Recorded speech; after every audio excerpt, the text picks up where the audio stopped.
All right, so we're going to get started. Hello, everyone. Hope everyone had a nice Canada Day yesterday. For those of you who don't know me and are new to our weekly webinars, my name is Amy Clausen, and I'm the Director of Finance and Marketing here at the Niagara-on-the-Lake Museum. Today, I'll be monitoring the Q&A box at the bottom of your screen there. So if you have any questions for Rick today, feel free to type them in there, and then I'll field them to him at the end of the presentation. So in 2018, we did our first series of neighborhood walks, which was done on Friday nights in June, and we chose the Chautauqua neighborhood as one of our neighborhoods to highlight. There was so much interest in it. We sold out our first 2 scheduled tours, and then we ended up having to open a 3rd tour, which also sold out. So there was a lot of interest about the history of that neighborhood. So we wanted to bring it back this year, and we had scheduled that for June, but obviously because of COVID, we had to cancel that. So we're really hoping that we can do these walking tours in person again, either in the fall or at least next spring. But we thought we'd bring our tour guide to you virtually so that you can learn a little bit more about that neighborhood. And so today we have Rick Meloen with us, who is our Chautauqua walking tour guide. And Rick is a longtime local and resident of Niagara-on-the-Lake. He grew up in Chautauqua when he was young, and he retired from the town from the roads department. And since then, he's been a walking tour guide with the museum since 2011 and an actor in our cemetery tours since 2012. He was co-chair of the Sesquicentennial Committee for the town, and he was on the War of 1812 Bicentennial Committee. He's currently on the board of the Friends of Fort George, and he's also co-chair of the Heritage Trail Committee. So welcome, Rick, and I will turn it over to you. Okay, thank you, Amy. This is a bit unusual for me, so I hope everyone will bear with me, and I hope there's no glitches. As Amy said, I grew up in the Chautauqua neighborhood. I grew up on Shakespeare Avenue and lived there until 1979 when I got married. So I have a vested interest in the history of the neighborhood. And it also, my interest was also piqued when I discovered a bunch of maps, and I have a bit of an interest in maps. And I noticed there was this area called Crookston, where Chautauqua is now. And let me see if I can get a map here. So your 1910 map, and you look on the bottom left, you see Crookston. And in smaller letters, it says Chautauqua grounds. Now, this is interesting for several reasons. This is, as I said, a 1910 map. And below there, below the Crookston, it says new military campgrounds. But also on this map, I lost my cursor here. Oh, no. There is, oh, you see the little cursor there. This is where the Chautauqua Hotel used to be, and it burned down in 1909, a year prior to when this map was published. And so the Chautauqua Hotel is no longer remembered in this 1910 map, and it still refers to the area as Crookston. So we're going to start with the going back to the 1790s, when the first European settlers came to the Niagara area and created the town as we know it today. And the Crooks brothers, William and James, had immigrated from Scotland in the 1790s, and they set up business on the east side of the river by Fort Niagara. In 1796, after the boundary dispute with the United States was settled and Fort Niagara became United States property, the Crooks brothers were able to acquire about 200 acres of land in what is now the Chautauqua neighborhood and stretching all the way to Fort Mississauga and the golf course.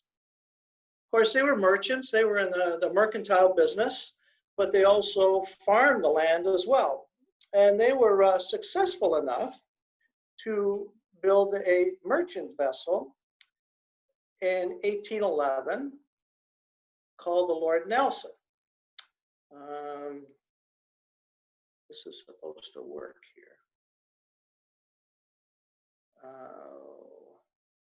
I had a picture of it here, and now I've lost it.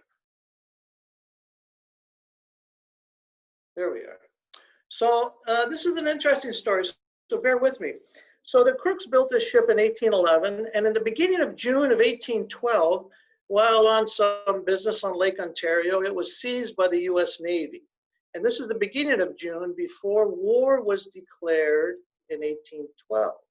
Of course, the Crooks brothers were very upset about this, and they pursued the American government. They sued the American government for illegal seizure of their ship. Unfortunately, the ship sunk in 1813 while as a fighting vessel for the US Navy. However, the Crooks family continued their fight, and this is such an interesting story. The Crooks family continued their fight, and finally in 1927, the United States government settled with the Crooks family, and they got reparations of about $27,000. Oh, I didn't mean to do that. So anyways, back to 1813, and war is going on with the United States. And in May of 1813, American forces were assembled at Fort Niagara and proceeded to invade Upper Canada at Niagara. The invasion took place on the shores of the lake, roughly east of the 1 Mile Creek and westerly to the 2 Mile Creek, right where the Crooks farm was, and right where Chautauqua is today. So as you walk down the streets of the neighborhood or sit at Ryerson Park enjoying the sunset, consider that men had fought there, were wounded, and died there. There's an account that the Crooks farmhouse was ankle deep in blood from the wounded soldiers that were taken. The Crooks family, of course, had to flee from the battle. They ended up in Thorold. And the Crooks brothers, they soon saw greener pastures for business elsewhere in the province, likely to get away from those pesky Americans. But the property remained in the family, hence the reference, hence the area was called Crookston. Rick, I'll just get you to share your screen again because we can't see your PowerPoint. Oh, okay. Well, I wanted to get rid of it for a minute there. Okay.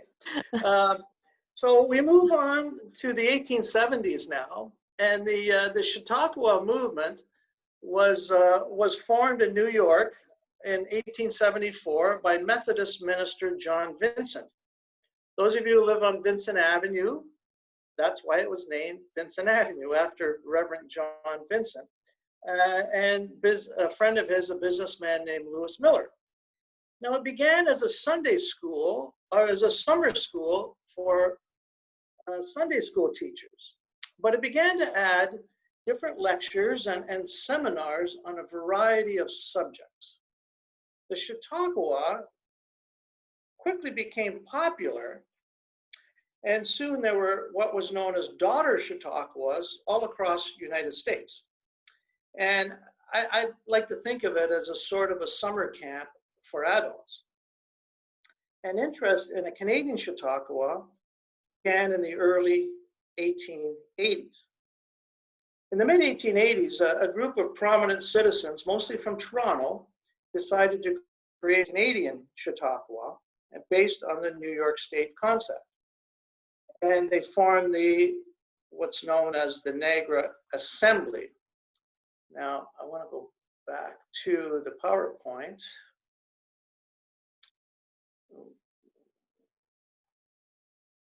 Okay. And so what we have here is a really interesting map. When I saw this map, I was speechless, I guess, right? Because this was so fascinating to me.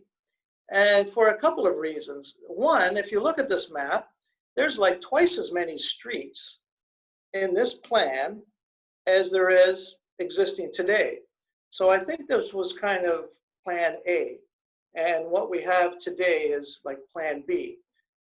What was interesting to me is right here at the top, it says the Niagara Assembly. And in here it says Lake Fort George. And what did that mean? So a little bit of digging, I found out that the original idea for the Canadian Chautauqua was to purchase Paradise Grove. Now, those unfamiliar with Paradise Grove, it is a forested area south of Fort George, as you're driving out of town to the Niagara River Parkway, you drive through this forested area, and that's known as Paradise Grove. While the board of directors for the Canadian Chautauqua wanted to purchase that property and have the Chautauqua grounds there. This being federal land, the government refused to sell them. So they set their sights on Crookston and were able to purchase the Crookston property from the family, and they developed the Chautauqua, the Canadian Chautauqua there. As you see, we have the amphitheater in the middle.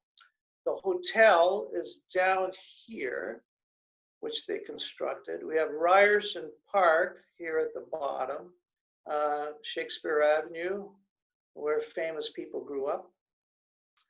Oh, and here we have the Chautauqua Hotel. So the board of directors of the Niagara Assembly, they raised $50,000 by selling 500 shares at $100 each.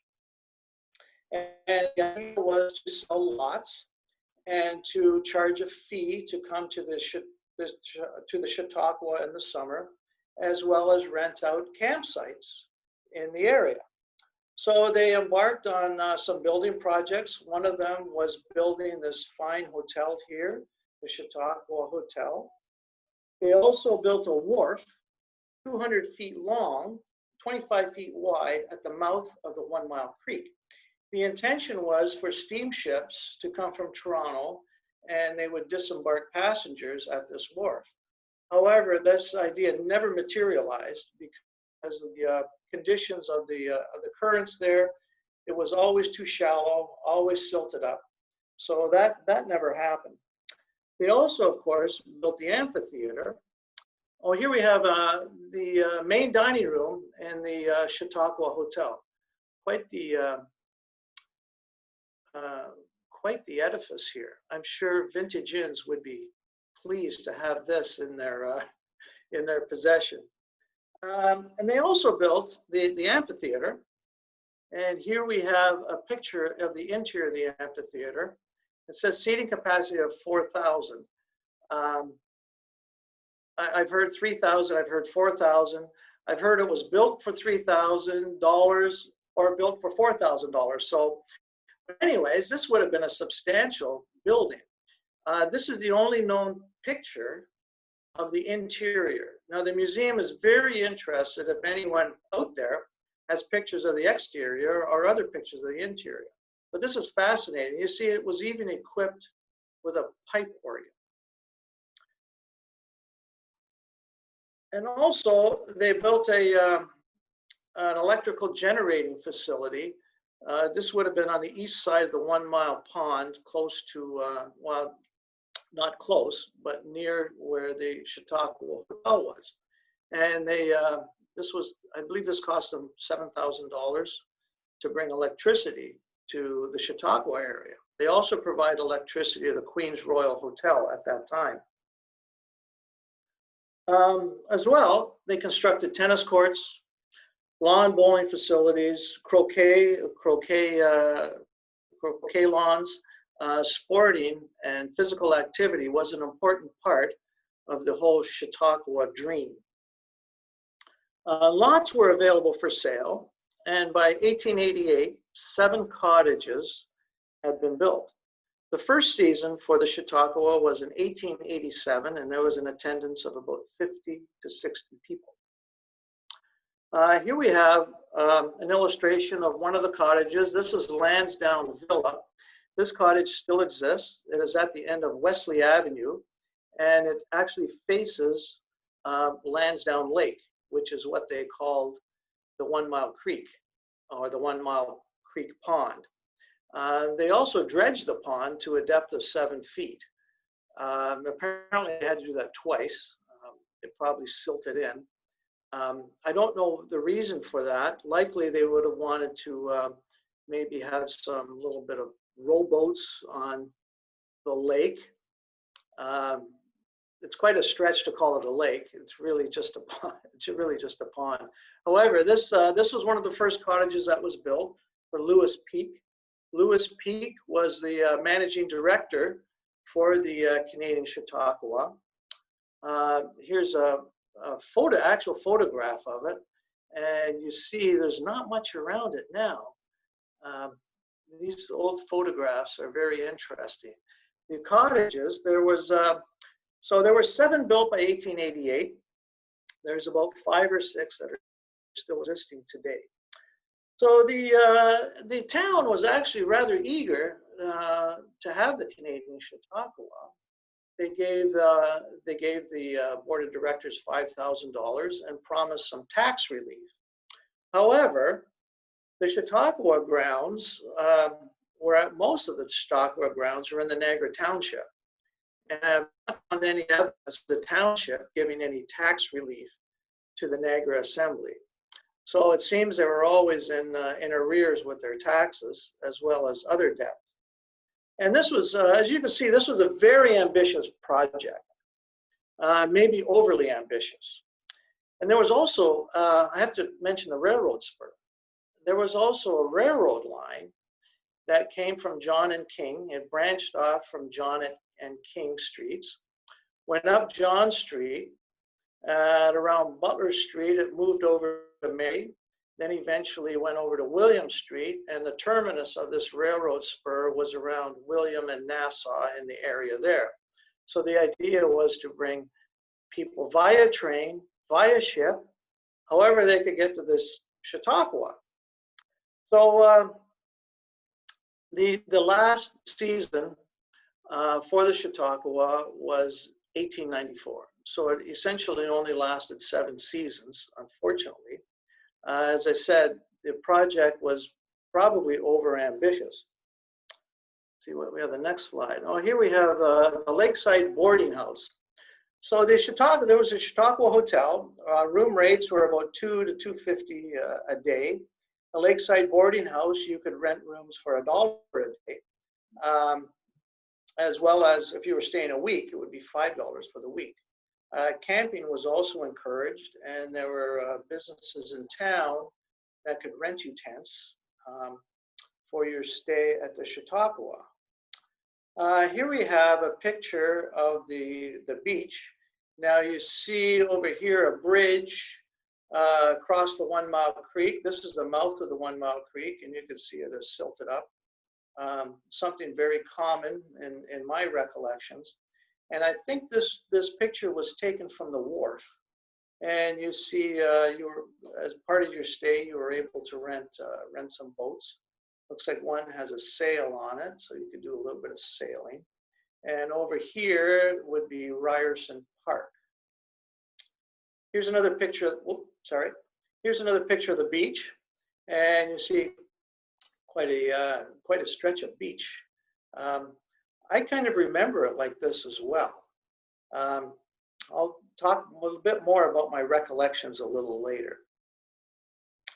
And anyways, here we have a letter from lawyers representing the Canada Southern Railway, and it's dated November 1894, and they are notifying council that they will be ripping up the rails that went to the Canadian Chautauqua. I came across a drawing a little while back, and it showed that some of the rails were still there in the 1930s in front of what is now the Pillar and Post. So the spur line stayed for the canning factory that the Pillar and Post, well, used to be a canning factory, now it's the Pillar and Post. So they didn't rip out all the lines, they left some in front of the canning factory. So the Niagara Assembly was dissolved, and the Niagara Syndicate was formed with many of the same directors. And this syndicate took possession of all the property that had not been sold. Now, something interesting happened in 1908. I'll put that here. Okay. The rifle range property, or what if people know where the rifle range used to be, this is the area west of Chautauqua. Parks Canada is now in possession of it. That used to be military grounds, and there was a rifle range there. In the early 1900s, there was talk of Camp Niagara being closed. So the town fathers convinced the government and the army to purchase 380 acres west of the Chautauqua to add to their base, which they did. And this became the rifle range and military ground. Now, this is interesting because in 1910, there was a Brigadier Mitchell who owned much of the property. Somehow he got it from the Niagara Syndicate, I guess. And he made a proposal to the Canadian government to sell that property to the Department of National Defense.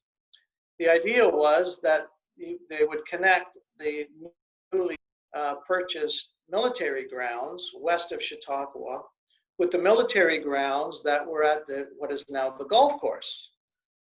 So this was actually considered. I came across some letters, some correspondence, but the government realized that there were quite a number of private properties and homes in the Chautauqua area, so they were unwilling to go through the extra expense of purchasing all these properties. But can you imagine? There was consideration to stretch this military base from the rifle range all the way to Fort Mississauga. I found that very interesting. Anyways, in 1922, the Mississauga Beach Land Company bought up the remaining lots. And thus we start seeing development of properties south of Addison.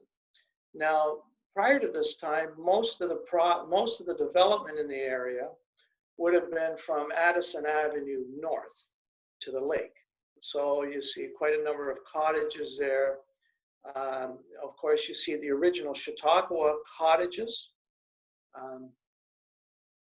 And so along Shakespeare Avenue, south of Addison and that area, it has a little bit of a different feel to it because that was developed a little later. Now, I want to come to my recollections. Having grown up in the area, I have to say, it was a really good experience. It was a great place for a 11, 12-year-old boy to grow up. There was the lake, there was the 1 mile pond, there was the 2 mile pond. There were these soldiers and guns happening, and Oak Drive had not been developed yet. That Oak Drive became developed in the 1980s. So that was all bush. And our backyard on Shakespeare bordered on the bush. So we'd be making tree forts, going around, whatever, chasing squirrels. It was great memories, a great neighborhood to grow up in. But it was a typically working class neighborhood. There's no doubt about that. There was quite a few summer cottages. Many of them were owned by Americans. To the best of my knowledge, there is only one summer cottage, one summer property that is still owned by Americans. But it was very common to see many New York plates in the summer. Now, I want to show you this picture. I took this picture this morning. This is at Ryerson Park. And the piece of ground we're looking at now used to be a tennis court. And yes, I did tried my hand at tennis on here. It was a packed gravel clay court, I guess you would call it. But what's interesting is that you see these benches here. So the tennis court would have been here. And just beyond where these benches are, there was a line of trees. There were some big evergreen trees, there were big oak trees. And beyond that was another tennis court. There were 2 tennis courts here running parallel to the lake. Hard to imagine now. And this is how much of the, I lost my cursor. This is how much of the bank has been eroded away. But as I said earlier, if you're sitting here, think of this as the battleground or the Battle of Fort George. Kind of interesting. Now at the corner of, just across the road here, Niagara Boulevard's right here, just across the road, at the corner of Wilberforce. There's a small house there now. That property is owned by the Order of Carmelites. And young seminarians used to come there in the summer, and they would provide the net for the tennis court. So you could actually play with a net there. Of course, none of us could really afford a net all the time, but the Carmelite brothers did that for the neighborhood. The other thing I'd like to point out is at Chautauqua Park. There used to be a building there that ran parallel to Addison Avenue called Harmony Hall. And Harmony Hall it looked like an old mess hall from the military. I haven't been able to find out exactly when it was built. I've heard some stories that the Kiwanis Club or their kids' camps were able to acquire an old mess hall from the military and moved it there. However, it was a popular meeting spot. It was like a community center, not just for the Chautauqua neighborhood, but also for the town as well. There were Thursday night bingos. There would be children's parties at Halloween. There would be stag parties. One that I'd like to forget about that were held there. There were even wedding receptions held there. So this was a popular meeting spot, and it was actually owned by the residents.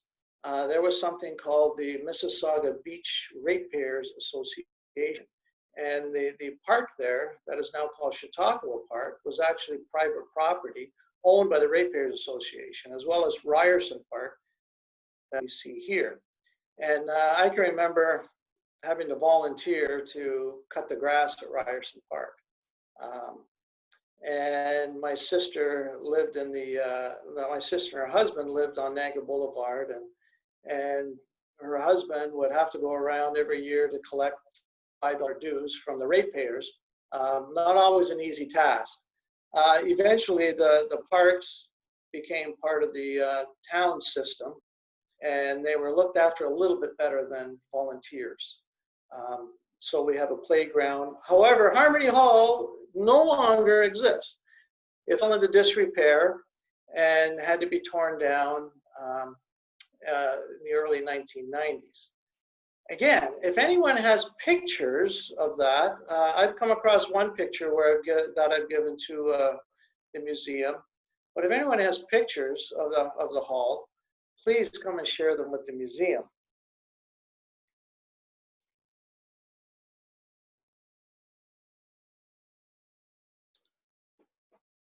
Oh, so there are some of the original cottages from the Chautauqua area still there. One I'd like to talk about is that 22 Wilberforce, called the Holland House. This is an interesting house. The owners, it has been, how can I say, not reconstructed, but has been worked on, because shortly after it was built, it started to lean. The foundations weren't built properly, and the house had a bit of about a 10-degree list to it. So I don't know how the carpenters would have put the windows and doors in there. But anyways, it was known as the Leaning House.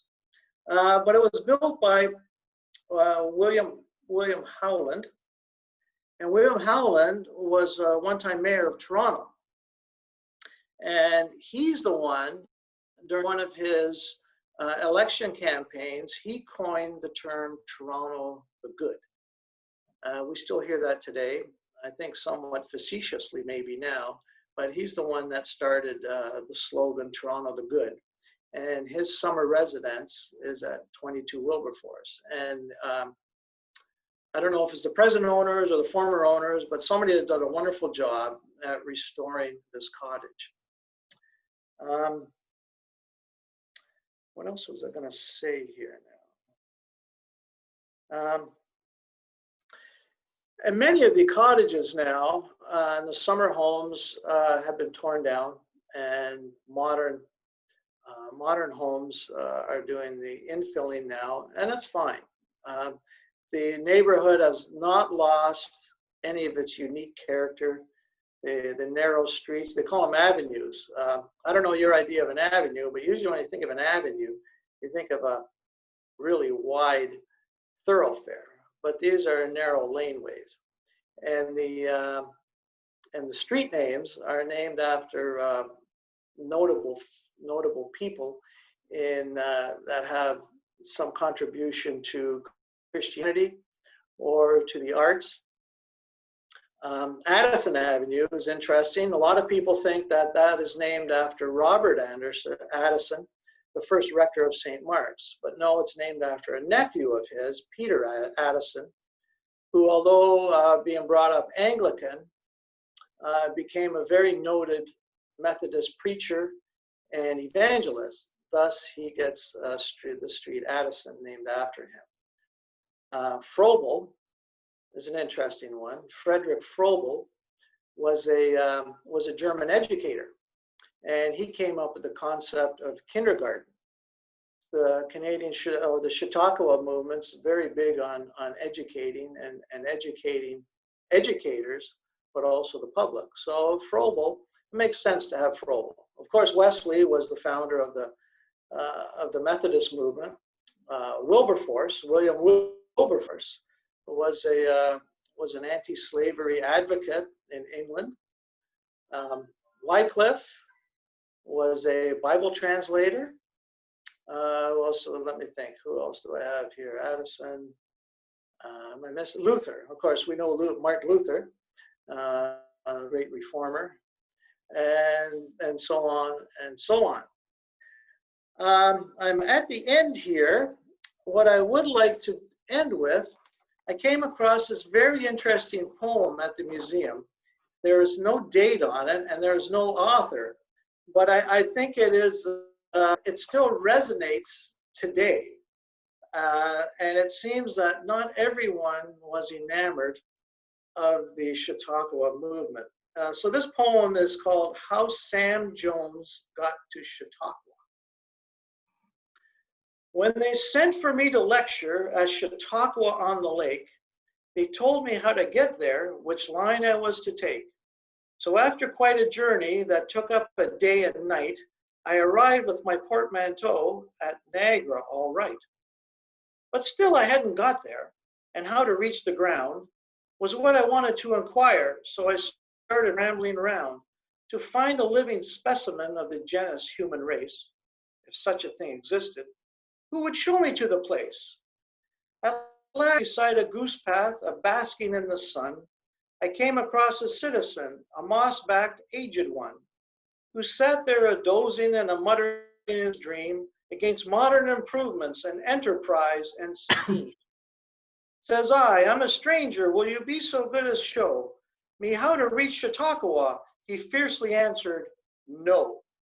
And the moss had fairly bristled on that ancient party's back, and he ground his few remaining teeth till you could hear him crack. Chautauqua, bah, don't mention it, the name most drives me mad. And he shook his fists and cursed and swore in language very bad. It's been the ruin of our town, says he, this assembly fake, this measly institution, Chautauqua-on-the-Lake. Well, why, says I in soothing strain, I hardly understand how it could be your ruin, but on the other hand, by bringing crowds of strangers, for which, says I, there's room, it ought to work the other way and give the town a boom. Says he, you are a stranger, that there is plain enough, or you would never talk to me such senseless, silly guff. The boon is just what we don't want, it goes against our views. When businesses are rushing, how can our people snooze? It makes me mad as thunder, says he, to think our town gave him $5,000, and here he fetched a groan. Gave him $5,000 at one tremendous sweep to help the pesky scheme along and rob ourselves of sleep. Oh, cusses on our council, I cuss them day and night for voting away our money and bringing on this blight. But where's the harm it's done you, says I, oh wrathful stir. Harm, screamed the aged citizen, the town's begun to stir. You see that grass on Main Street? It's getting worn away. It used to be the favorite place where children used to play. And look at them, poor frightened geese, wandering up and down. They used to feel contented, for Chautauqua struck the town. So I just, that's great, eh? And I wonder if it strikes a few nerves today yet too, you know, these tourists. But anyways, I just wanted to say that I remember a lot of old big trees in the town, in the neighborhood, I mean. And I want to forget raking all those leaves in the fall. That seemed to be a never-ending task. But I have to give kudos to the residents and the resident association for going on a planting project to bring back a lot of those old oaks and the other native species. So that's the end of my my webinar. I hope you've enjoyed it. I'm going to enjoy my last Canada Day cupcake. Thanks to Willow Cakes and the Friends of Fort George. Amy, were there any questions? There are some questions, so I'll just go in order here. Bruce Cahill says he owns 1 Froebel Avenue, and part of the house has what seems to be a very old foundation in parts. He's been told that there has been a structure on the site for a long time, and wondered if you had any insight into maybe how long that has been there at 1 Froebel. Okay, I'm assuming 1 Froebel is right at the corner. That has been added on. I remember the family, if I'm thinking of the same house, the houses used to live there, and people have added on to it. If it was anything, I would say it was a cottage, and not a Chautauqua cottage, a summer cottage that somebody winterized and then subsequently added on. Okay. I hope that helps. Judy wanted to know, what exactly was the Chautauqua movement? Was it religious or was it something else? It did have religious overtones, for sure. It was part of the Methodist Church, and the Methodist Church was behind this, but it was a literary and scientific society or circle. I have it somewhere, what they call this now. So they, and the original Chautauqua in New York State, which still exists, they have had some very famous speakers there. Some past US presidents have spoken there and lectured there, and it still continues today. I have not been there myself. I would like to pay a visit there. The actual Chautauqua grounds are still alcohol free as far as I know. So it's not a vacation like you're going to go to your lakeside cottage or anything like that. But it is a place where you can, they have lectures on arts, on music. I'm not so sure if it's so religious as it used to be, but it started out with very religious overtones. You were expected to attend Sunday worship in the amphitheater if you were here. You were charged, people from the town, you were charged $1 a day for admission, except Sundays. Sundays was free, but there was a free will offering at the service. So I hope that helps. A couple of people just wanted to know whereabouts Chautauqua Park is and where Harmony Hall was. I don't know if you can show it on any of the maps you have there, or. Okay. Let me go back. Oh, the wrong map. No. Okay. So we have Addison Avenue here. And okay, so the hall, I lost it again. So Chautauqua Park is right about here. At the intersection of Oak Drive, Addison Avenue, and the Circle Street is Chautauqua Park. And Harmony Hall was a long, low building that faced Addison Avenue. I think there's a line of trees there on Addison Avenue, and it was behind those trees. So you could pull up and park in front of the hall. Okay. Okay. Carol Clark has heard that there was a time when the area was kind of like a hippie hippie kind of area. Is there some truth to that? Oh, I don't know. I mean, when I grew up there, there was lots of kids there, and I don't know if I would call myself a hippie. Um, there were some, it was an inexpensive area to live. So yeah, there were some, yeah, I don't know, you want to call them hippies. There were some, yeah, different people that were drawn there, but it certainly was not an all-out hippie commune. No, by no means. There were average families have always lived there. Okay. We talked about this a little bit earlier, but Ruth Denyer had emailed in a question about the beach and the shoreline, and she had talked to a woman when she first moved here 30 years ago who was in her 90s and recalls walking from Ryerson Beach all the way to the Queens Royal Beach area. And so what has happened to that beach? It has been swallowed up by the lake. Lake Ontario has been apparently constantly rising. I'm not a hydrologist, so I'm not quite sure how these, how the currents work and whatever. But she is right. And if you look on this map we have in front of us, you look at the bottom of Lake Ontario there, and you got Victoria Terrace, and it looks like you could walk a long distance. Mm-hmm. I'll tell you my recollections of going to the golf course. As kids, we used to go to the golf course a lot to look for golf balls along the shore. And Parks Canada has recently done some shore protection there with a nice, well, I'll call it a road, right?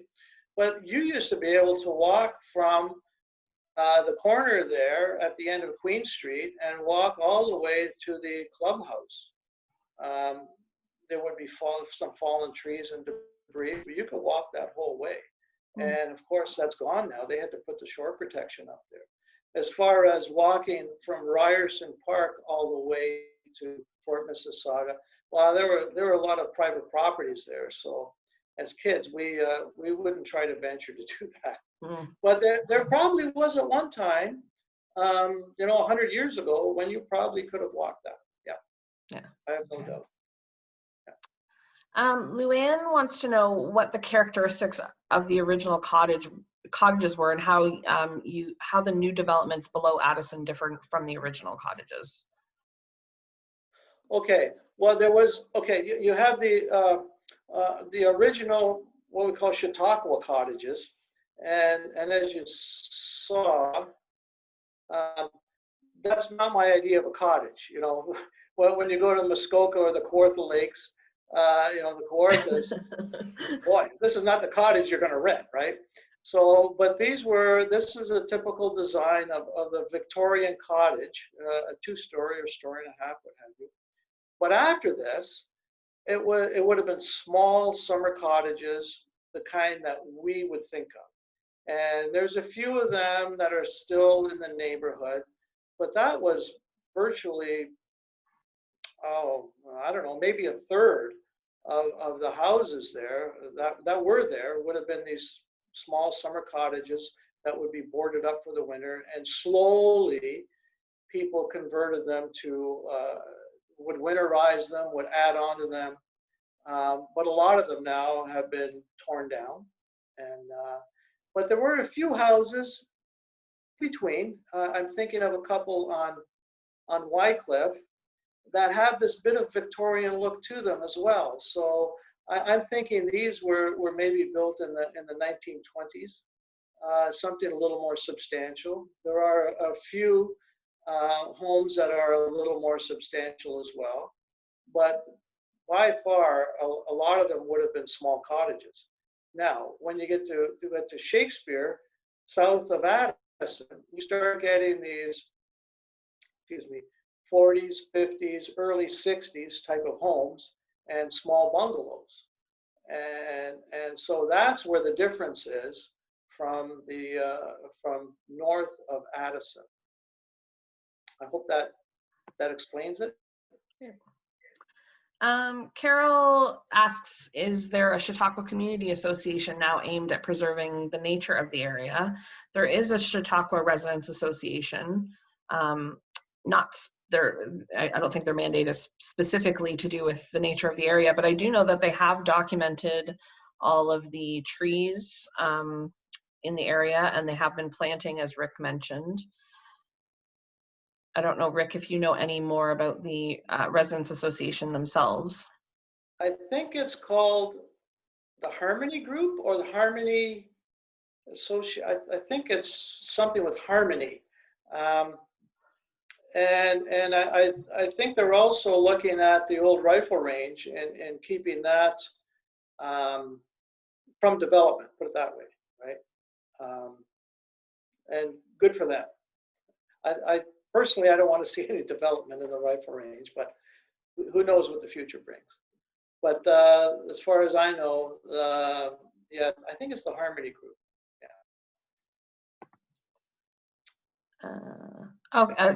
Julia Buxton Cox is just saying the Harmony Association is just about the D&D lands. So the other group is the Chautauqua Residents Association. Oh, okay, okay.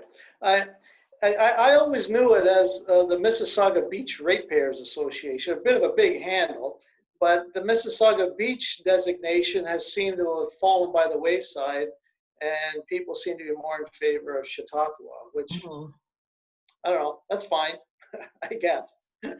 Julia also asks what the building that is now the Scottish Loft Storage on Circle Street, what was that before? Oh, okay, yeah. I don't have my notes with me on that, but that's the only piece of commercial property in the Chautauqua neighborhood. And as long as it remains a commercial property, it can retain that designation. There was a bylaw, oh boy, in the 1920s.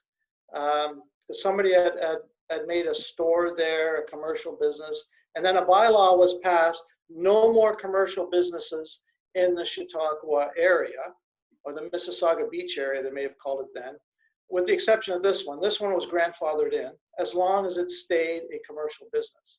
So the Scottish Loft is using that as a warehouse. I remember it as a corner store.